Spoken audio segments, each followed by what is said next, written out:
Hello friends, welcome back to our channel. सबसे पहले happy Navratri to all of you. तो चलिए नेक्स्ट टॉपिक स्टार्ट करते हैं। इसके पहले हमने first, second and third generation के बारे में डिस्कस किया था। चलिए अब फोर्थ जनरेशन के बारे में डिस्कस करते हैं। तो फोर्थ जनरेशन के कंप्यूटर का टाइमिंग क्या था? तो 1971 से लेकर 1985 तक के जितने भी कंप्यूटर आए वो फोर्थ जनरेशन में काउंट किए गए। ठीक है, 1971 से 1985 तक के बीच के कंप्यूटर को फोर्थ जनरेशन के कैटेगरी में रखा गया है। इन कंप्यूटर में आईसी चिप के स्थान पर VLSI, जिसका फुल फॉर्म है वेरी लार्ज स्केल इंटीग्रेटेड, का यूज़ किया गया, जिसे माइक्रो प्रोसेसर भी कहा जाता है। इस टेक्नोलॉजी में एक ही चिप पर 30,000 कंपोनेंट्स को इंटीग्रेट करना आसान हो गया था। क्लियर? चतुर्थ पीढ़ी मीन्स फोर्थ जनरेशन के जो कंप्यूटर थे उनका टाइमिंग था 1971 से 1985 तक, और इस जनरेशन के कंप्यूटर में आईसी की जगह पे क्या यूज हुआ? VLSI, जिसका फुल फॉर्म है very large scale integrated chip. उसी को क्या कहा जाता है? उसी को माइक्रो प्रोसेसर भी कहा जाता है। और इस टेक्नोलॉजी में एक ही चिप पर 30,000 कंपोनेंट्स को इंटीग्रेट करना संभव हो गया है। क्लियर? VLSI के आने से सेंट्रल प्रोसेसिंग यूनिट को एक ही चिप पर लाना संभव हो गया। इस पीढ़ी के कंप्यूटर में ग्राफिकल यूजर इंटरफेस, जिसको कि GUI भी कहा जाता है, क्या हो गया? इस पीढ़ी के कंप्यूटर में ग्राफिकल यूजर इंटरफेस, जिसको कि GUI पर आधारित ऑपरेटिंग सिस्टम का प्रयोग किया गया, अर्थात यह अंकगणितीय और लॉजिकल कार्य करने के लिए बहुत ही आसान थे। VLSI के आने से सेंट्रल प्रोसेसिंग यूनिट को एक ही चिप पर लाना संभव हो गया। CPU को, सेंट्रल प्रोसेसिंग यूनिट को CPU भी कहा जाता है, उसको एक ही चिप पर लाना संभव हो गया। और इस पीढ़ी के कंप्यूटर में ग्राफिकल यूजर इंटरफेस, जिसको कि GUI भी कहते हैं, पर आधारित ऑपरेटिंग सिस्टम का प्रयोग किया गया। यह अंकगणितीय और लॉजिकल कार्य करने के लिए बहुत ही आसान थे। MITS कंपनी द्वारा बनाया गया पहला माइक्रो कंप्यूटर कौन सा था? ALTAIR 800 था। ठीक है, MITS कंपनी द्वारा बनाया गया पहला माइक्रो कंप्यूटर कौन सा था? तो ALTAIR 800। क्लियर? इन कंप्यूटरों को समझना बहुत ही आसान हो गया, इसीलिए इन कंप्यूटरों को यूज़र फ्रेंडली कंप्यूटर भी कहा जाता है। फोर्थ जनरेशन के कंप्यूटर को यूज़र फ्रेंडली कंप्यूटर भी कहा जाता है। आज भी माइक्रो प्रोसेसर कंप्यूटर का यूज़ किया जा रहा है, मतलब प्रेजेंट टाइम में भी फोर्थ जनरेशन वाला कंप्यूटर यूज़ किया जा रहा है। इन कंप्यूटर को नेटवर्क के द्वारा एक दूसरे से भी जोड़ा जा सकता है। इन कंप्यूटर का आकार कैसा होता है? बहुत ही छोटा होता है। क्लियर? फोर्थ जनरेशन का जो शेप होता है बहुत छोटा होता है, आज भी यूज किया जा रहा है। क्लियर? अर्थात आप इस कंप्यूटर को एक टेबल पर रखकर भी कार्य कर सकते हैं। इस फोर्थ जनरेशन के जो कंप्यूटर हैं उनको आप टेबल पे रखकर भी कार्य कर सकते हैं, इसलिए यह कंप्यूटर पर्सनल कंप्यूटर के नाम से भी जाना जाता है। तो अगर पूछा जाए कि फोर्थ जनरेशन के कंप्यूटर में कौन सा कंप्यूटर आएगा, तो आप नॉर्मली ये याद भी हो सकता है, पर्सनल कंप्यूटर के नाम से भी जाना जाता है। क्लियर? पहला पर्सनल कंप्यूटर IBM कंपनी ने विकसित किया था। पहला पर्सनल कंप्यूटर किसने विकसित किया था? तो IBM कंपनी ने।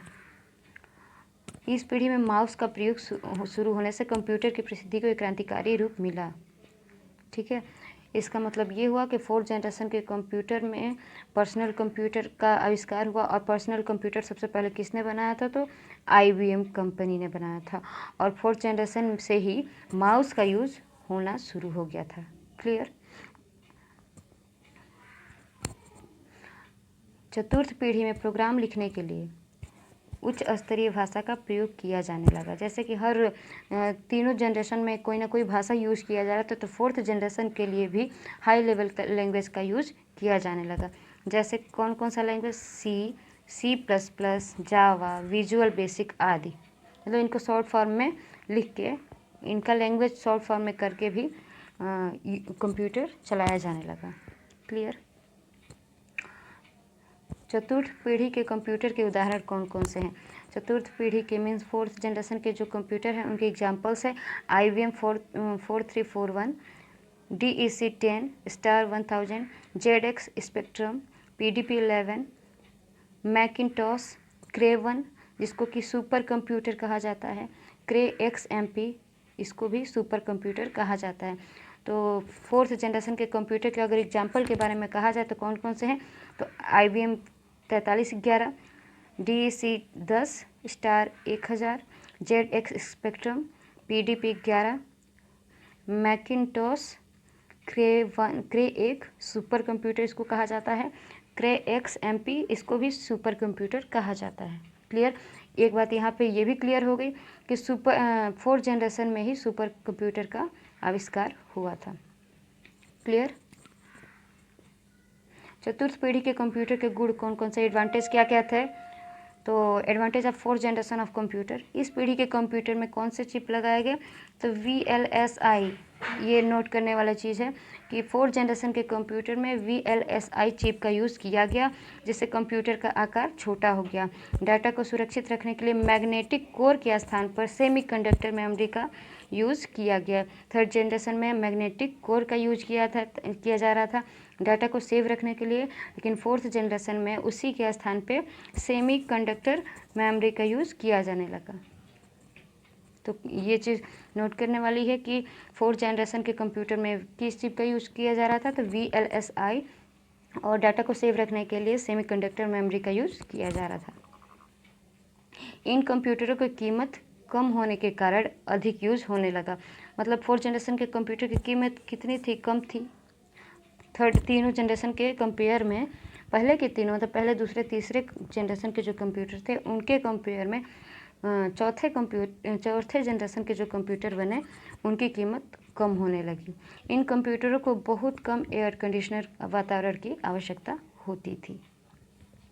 इस पीढ़ी में ऑपरेटिंग सिस्टम के साथ साथ कार्य करने के लिए कई एप्लीकेशन प्रोग्राम सॉफ्टवेयर तैयार हुए।